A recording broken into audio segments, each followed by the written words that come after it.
it taken so long for a summit like this to take place, to see this massive investment in renewables from the energy giants? I mean, why has it taken so long to take energy security seriously? Yeah, well, that's a very good, probably longer term question, because I actually happen to agree with you about the overall direction of energy security, which includes things like commissioning nuclear power stations. I became the first Secretary of State last November to put any government money into nuclear power for over 35 years. And no wonder we got ourselves into difficulty. But what this government wants is energy security from Britain. We've certainly seen in the world what happens if you're reliant as a world, as you say, on a tyrant like Putin. We were affected in a secondary way because what he did pushed up the price of oil and gas on a global market worldwide, despite the fact we provide quite a bit of our own.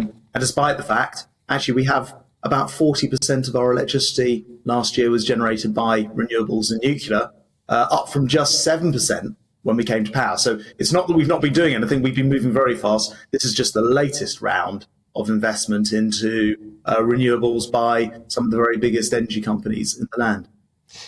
How do you sit with, and I know it's a slightly different issue, but how do you sit with these energy companies, and some of which, not all, but some of which have made profits, they've increased their profits by 900%, as the rest of us have suffered? Now, I know it's you know, they're private businesses, they want to make money, all the rest of it, but that doesn't quite sit right morally, does it, when the country's struggling?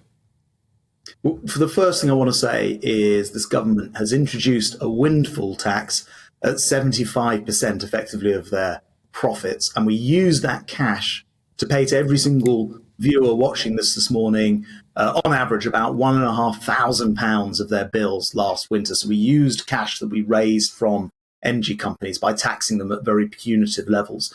These are, of course, in the case of, and you rightly said, not all energy companies.